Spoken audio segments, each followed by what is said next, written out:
आमजन में विश्वास, अपराधियों में भय। राजस्थान पुलिस, जिसका नाम सुनते ही अपराधियों के पसीने छूटने चाहिए। लेकिन आज हम आपको एक ऐसी खबर दिखाने जा रहे हैं जो सिस्टम पर ही बड़े सवाल खड़े कर रही है। क्या राजस्थान पुलिस का खौफ अब खत्म हो रहा है या फिर अपराधियों से दोस्ती निभाई जा रही है? बीकानेर से सामने आया है एक खौफनाक और चौंकाने वाला मामला, जहां एक महिला को कुख्यात गैंगस्टर रोहित गोदारा का नाम लेकर धमकाया जा रहा है। महिला का आरोप है कि जब उसने पुलिस में शिकायत दर्ज करवाई तो कार्रवाई के बजाय उसे ही चुप रहने की सलाह दी गई। इतना ही नहीं, कुछ पुलिसकर्मियों पर आरोप है कि उन्होंने आरोपी को संरक्षण दिया। लेकिन सवाल सिर्फ धमकी का नहीं है, सवाल यह है कि गैंगस्टर का नाम खुलेआम लिया जा रहा है और पुलिस पर ही सवाल उठ रहे हैं। महिला का आरोप है कि जब उसने पुलिस में शिकायत दर्ज करवाई तो कार्रवाई के बजाय उसे ही चुप रहने की सलाह दी गई। इतना ही नहीं, कुछ पुलिसकर्मियों पर आरोप है कि उन्होंने आरोपी को संरक्षण दिया। बड़ा सवाल यह है, क्या गैंगस्टर रोहित गोदारा का डर इतना बढ़ गया है या फिर कुछ लोग वर्दी के अंदर रहकर अपराधियों की ढाल बन रहे हैं? बीकानेर की यह महिला आज खुद को असुरक्षित महसूस कर रही है और प्रशासन से न्याय की गुहार लगा रही है। हम प्रशासन से पूछते हैं कि अगर एक आम महिला सुरक्षित नहीं है तो आम जनता की सुरक्षा कैसे कर पाएंगे और इसका जिम्मेदार कौन होगा? अब हमें देखना ये होगा कि राजस्थान पुलिस इस मामले में क्या सख्त कदम उठाती है या फिर ये मामला भी फाइलों में दब कर रह जाए। मैं हूं खुर्शीद उस्मानी, देखते रहिए वॉइस ऑफ कंट्री, सच के साथ। तो मोदी के पीओ है तेरी सुनो बैंड इंसल्ट कर रहे हैं, फोन काट रहे हैं, कभी तेरी है ना मैं मेरा नाम चेंज करा लियो, रिकॉर्डिंग सेव रखी जेकी कह रही है मारपीट करी है और करी है, मैं करवाऊं तेरे मारपीट। समझ आई? ये जो धमकी भरी आपने गाली सुनी वो कोई ऐसे वैसे चलते फिरते इंसान ने नहीं बल्कि कुख्यात गैंगस्टर रोहित गोदारा ने दी है। जी हाँ, वही रोहित गोदारा जो विदेश में बैठकर करोड़ों रुपयों की फिरौती की डिमांड करता है और डिमांड पूरी नहीं हुई तो सरेआम मौत के घाट उतार दिया जाता है, जिसका जीता जागता उदाहरण है डिडवाना कुचामन का रमेश रुलानिया हत्याकांड, जिसमें गैंगस्टर के इशारे पर सरेआम बिजनेसमैन रमेश रुलानिया को जिम में गोलियों से छलनी कर मार दिया गया था। हैरानी की बात तो ये है कि इस बार रोहित गोदारा ने फिरौती के लिए पूरे परिवार को मारने की धमकी नहीं दी, बल्कि एक आरपीएस अधिकारी संजय बोथरा, जो कि वर्तमान में अजमेर सीओ ट्रैफिक में हैं, उनके खिलाफ दर्ज केस को वापस लेने के लिए ये धमकी रोहित गोदारा द्वारा कथित तौर पर दी गई है। तस्वीरों में संजय बोथरा को एक्टर सलमान खान के साथ फोटो खिंचवाते हुए आप देख सकते हैं और ये अंदाजा लगा सकते हैं कि अब ये केस मामूली नहीं बल्कि एक हाई प्रोफाइल केस में बदल चुका है।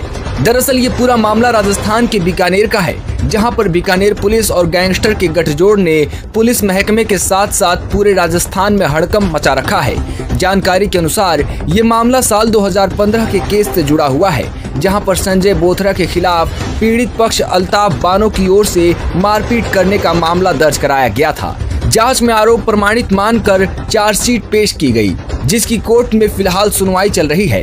पीड़ित अल्ताफ बानो का कहना है कि उनके साथ बुरी तरह मारपीट की गई, जिसके बाद वो कई दिनों तक हॉस्पिटल में भर्ती भी रहीं। यहाँ पे फ्रैक्चर आया था 10 साल पहले की बात है। सर में भी चोट आई थी, मेरे यहाँ पे सर पे चोट आई थी। बता दें कि गैंगस्टर रोहित गोदारा ने 20, 21 और 29 दिसंबर को इमरान, जो कि अल्ताफ बानो के बेटे हैं, उसके मोबाइल पर व्हाट्सएप कॉल कर धमकी दी, जिसके बाद पीड़ित पक्ष ने आईजीएसपी से मुलाकात कर सुरक्षा की मांग की है। वहीं दूसरी ओर इस हाई प्रोफाइल धमकी के सामने आते ही पुलिस महकमे में हड़कंप मचा हुआ है। कॉल डिटेल, मोबाइल लोकेशन और नेटवर्क ट्रेल की गहन जांच की जा रही है।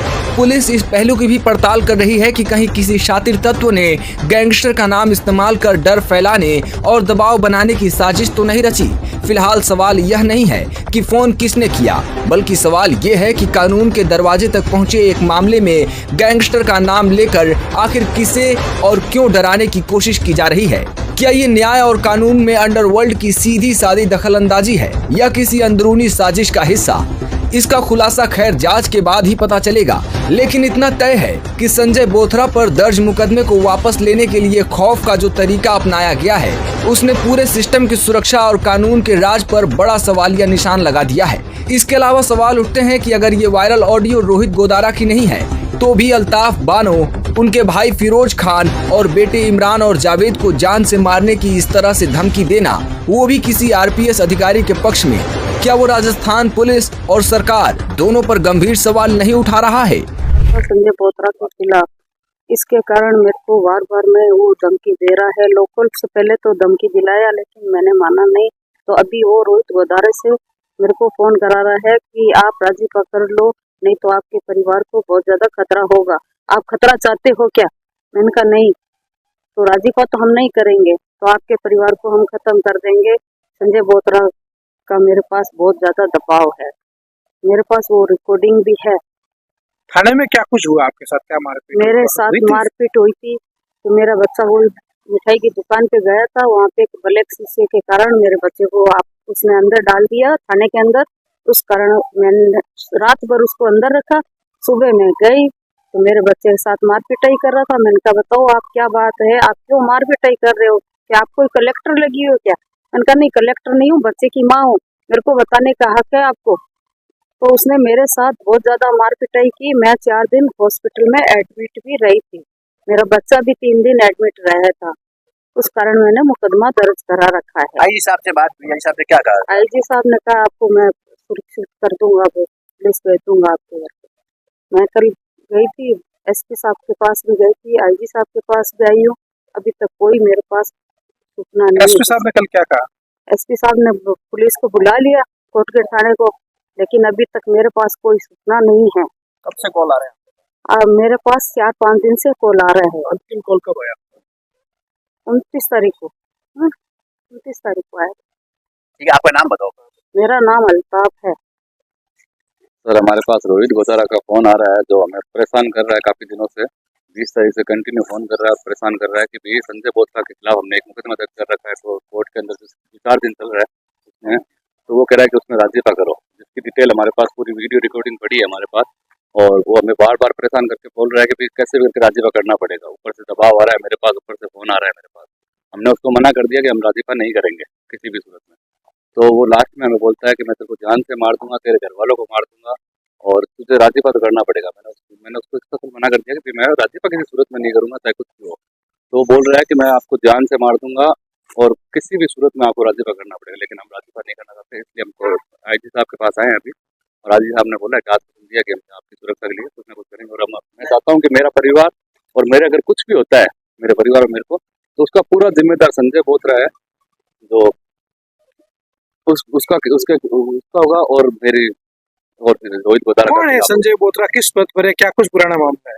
सर, 2016 में हमारा एक मुकदमा हुआ था जो संजय बोथरा के खिलाफ हमने किया था, और अभी वो अजमेर में है, डिप्टी है शायद, और उसके लिए परेशान किया जा रहा है। पहले क्या थे, क्या मामला हुआ, क्या मार? पहले हमारे खिलाफ एक झूठा मुकदमा दर्ज किया था उन्होंने, जिसमें हम बरी भी निकले थे। उसके मेरी माता राम को उन्होंने मारपीट की थी वो थाने के अंदर, और हमने वो मुकदमा दर्ज कराया था। तो मोदी के पियो है तेरी सुन बैन इंसल्ट कर रहे हैं, फोन काट रहे हैं, कभी तेरी है ना। मैं मेरा नाम चेंज करा लियो, रिकॉर्डिंग सेव रखी, जबकि कह रही है नहीं मारपीट करी है और करी है, मैं करवाऊं तेरे मारपीट। उनसे समझ आई तो मोदी के पियो है तेरी सुन बैन इंसल्ट कर रहे हैं, फोन काट रहे हैं, कभी तेरी है ना। मैं मेरा नाम चेंज करा लियो, रिकॉर्डिंग सेव रखी, जबकि कह रही है नहीं मारपीट करी है और करी है, मैं करवाऊं तेरे मारपीट। उनसे समझ आई।